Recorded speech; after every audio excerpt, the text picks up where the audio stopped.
इन सब के साथ महाराष्ट्र में समाजवादी पार्टी ने शनिवार को विपक्षी महाविकास अघाड़ी से अलग होने का ऐलान कर दिया।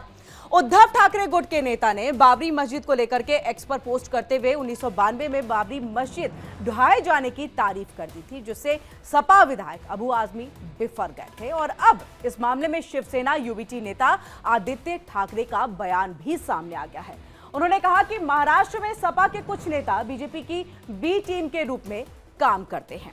तो वहीं देखिए, महाविकास अघाड़ी से अलग होने के बाद पूर्व मंत्री और शिवसेना यूबीटी के नेता आदित्य ठाकरे ने समाजवादी पार्टी पर हमला किया है। क्या कुछ उन्होंने कहा है वो आपको सुनाते हैं। मैं उन पे ज्यादा बयान नहीं देना चाहता। वो कभी कभी भाजपा की बी टीम यानी यहाँ के अखिलेश जी के नहीं, अखिलेश जी अपनी लड़ाई लड़ रहे हैं। यहाँ की जो है वो कभी कभी भाजपा की बी टीम की जैसे बर्ताव करते हैं, वो हमने पहले भी देखा है। और इस चुनाव में भी मुझे ज़्यादा बोलने के लिए आप इस पर ना लाइए। उन्होंने किसकी मदद की, कैसे मदद की, तो सबको जाहिर है।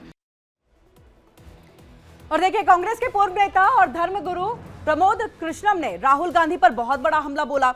उन्होंने कहा है कि राहुल गांधी कांग्रेस को खत्म करना चाहते हैं। आपको बता दें कि प्रमोद कृष्णम लगातार कांग्रेस पर हमला कर रहे हैं और खास तौर पर उनके निशाने पर राहुल गांधी होते हैं। तो वहीं उन्होंने ये भी कहा कि कांग्रेस के बाद इंडिया गठबंधन का पिंडदान करेंगे राहुल गांधी।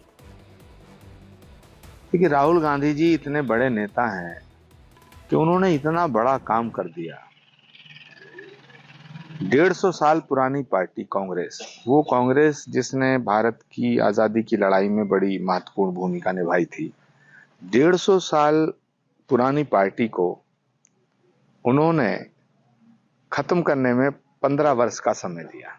उन्होंने इतना बड़ा काम किया जो कोई नहीं कर सका, जिसे अंग्रेज नहीं कर सके। जो काम अंग्रेज नहीं कर सके वो राहुल गांधी जी ने कर दिया। कांग्रेस पार्टी का अंतिम संस्कार करने की नौबत आ गई और मैं कहना चाहता हूं कर दिया। तो जिस राहुल गांधी ने कांग्रेस को खत्म कर दिया, जिस राहुल गांधी ने कांग्रेस का अंतिम संस्कार कर दिया, वो इंडिया गठबंधन का पिंडदान भी जल्दी कर देंगे, ऐसा मैं मानता हूं। और देखिए, लीडरशिप किसकी होगी इसको लेकर के न सिर्फ इंडिया गठबंधन के नेता जो हैं वो बातचीत कर रहे हैं, बल्कि कई दूसरी पार्टियों के नेता भी इस संकट को लेकर के अपनी राय रख रहे हैं। कुछ इसी तर्ज पर एआईएमआईएम के नेता और पार्टी के प्रवक्ता असीम वकार ने भी अपनी बात को रखा है। उन्होंने ममता बनर्जी के नेतृत्व को स्वीकार नहीं करने की बात कही है। हालांकि सच ये है कि एआईएमआईएम का इस मसले से कोई ताल्लुक ही नहीं है। ममता बनर्जी चाह रही हैं वो नेशनल लेवल पर इंडिया गठबंधन को लीड करें। मुझे लगता है कि पूरे भारत में मुसलमान ममता बनर्जी को कबूल नहीं करेंगे। उसकी वजह साफ है। वजह यह है कि ममता बनर्जी पहले भी 2 बार भारतीय जनता पार्टी के साथ सरकार में रह चुकी हैं। ममता बनर्जी कब अपने फायदे के लिए पलट जाएंगी ये कोई नहीं जानता है, सिर्फ ममता जानती हैं। पूरे भारतवर्ष में मुझे लगता है हिंदू और मुसलमान दोनों जो भारतीय जनता पार्टी को हराना चाहते हैं वो ममता बनर्जी की लीडरशिप में नहीं जाना चाहेंगे। तो लबो-लबो अब यही समझा जा सकता है कि क्या इंडिया गठबंधन टूट की कगार पर है, क्योंकि जिस तरह से लगातार इंडिया गठबंधन से आवाजें बुलंद हो रही हैं। अगर हम बात उद्धव ठाकरे की करें, देखिए हिंदुत्व की बात करते नजर आ रहे हैं, तो वहीं बात अगर हम यहाँ करें असीम वकार की, तो वो सीधे तौर पे यही कह रहे हैं कि देखिए ममता बनर्जी को कोई स्वीकार नहीं करेगा। अब आगे आने वाले दिनों में क्या कुछ होगा ये देखने वाली बात होगी। लेकिन चलिए खबरों में आगे बढ़ते हुए बात हम बॉर्डर की कर लेते हैं। शंभू बॉर्डर पर डटे किसानों ने आज फिर दिल्ली कूच के लिए तैयारी की कोशिश की थी। 101 किसानों का जत्था आगे बढ़ा, लेकिन हरियाणा के सुरक्षा कर्मियों की तरफ से आंसू गैस के गोले जो है वो दागे गए थे। देखिए ये हम तस्वीर आपको दिखा रहे हैं जहां पर देखिए आंसू गैस के गोले दागे गए हैं। इस तरह से जो है शंभू बॉर्डर, अलग अलग बॉर्डरों से दिल्ली कूच की तैयारी थी। तकरीबन 101 जो जत्था है किसानों का वो जाने की यहां पर तैयारी में था। उन सबके साथ देखिए प्रदर्शनकारी किसानों ने दिल्ली के लिए पैदल मार्च स्थगित कर दिया है। फिलहाल दिल्ली कूच स्थगित करने के बाद संयुक्त किसान मोर्चा और किसान मजदूर मोर्चा ने प्रेस कॉन्फ्रेंस भी की है। इस दौरान किसान नेता ने सरवन सिंह पंढे ने यह कहा है कि बैठक के बाद हमने जत्थे को वापस बुलाने का फैसला किया है। हमने शांतिपूर्ण तरीके से हरियाणा की ओर प्रवेश करने की कोशिश की है। हमें पता था कि 101 किसानों का जो जत्था है वो हरियाणा पुलिस का सामना करने के लायक नहीं है। उन्होंने कहा है कि केंद्र सरकार चाहती है कि उनके पास प्रचार की शक्ति है, वे प्रचार कर रहे हैं, हमारे पास हथियार है। और किसान नेता ने कहा कि आज मीडिया कर्मियों को विरोध स्थल में प्रवेश करने से रोक दिया गया। हम लोग जत्था वापस करने का निर्णय ले लिया है।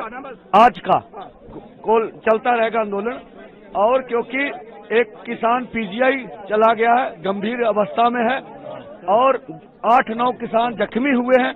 हवा का रुख भी हमारी ओर है और मौसम भी मार है, तो हमने दोनों फोरमों ने जत्था वापस लिया है। क्योंकि 2 मिनट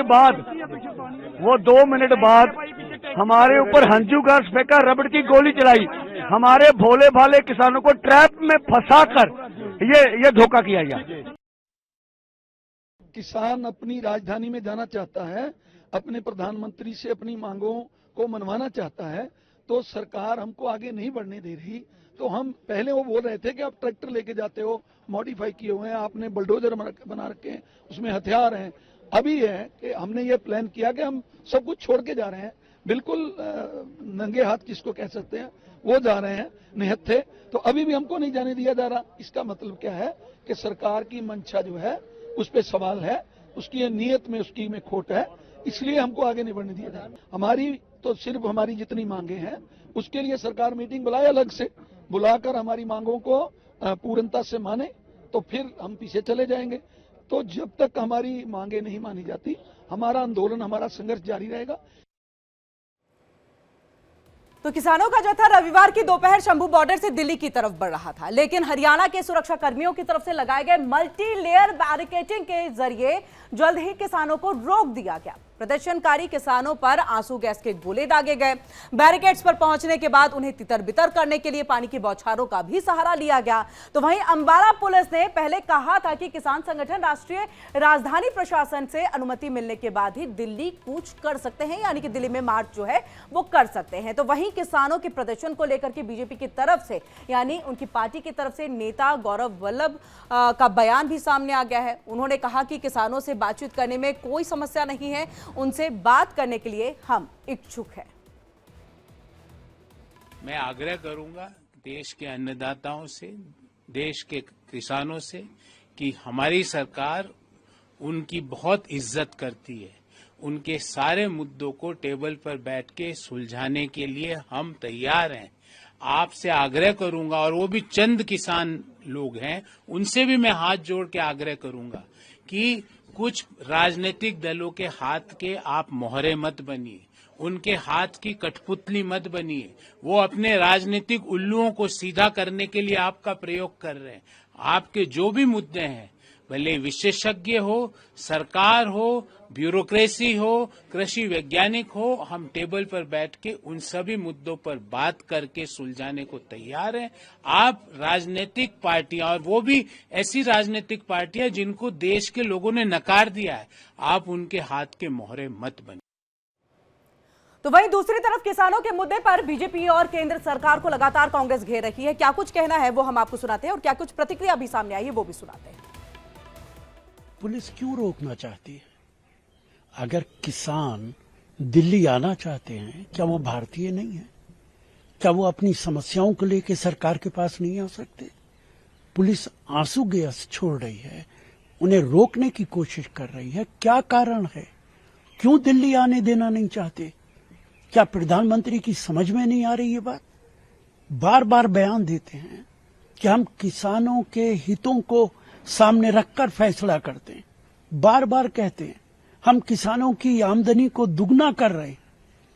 उनकी आमदनी ही आपने खत्म कर दी है। जितना एजिटेशन बीजेपी की सरकार में किसानों ने किया है, इतना एजिटेशन पिछले 75 सालों में किसानों ने नहीं किया है।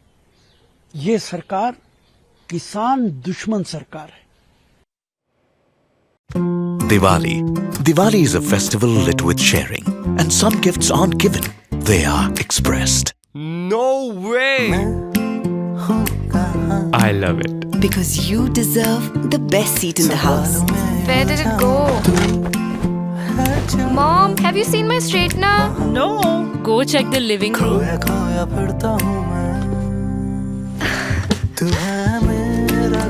You light up every room you enter.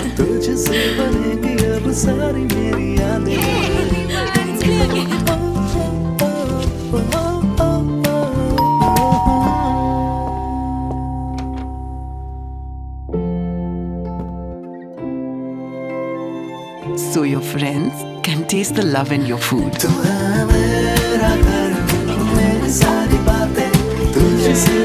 This Diwali, unwrap emotions with Speaking Gifts by Home Center.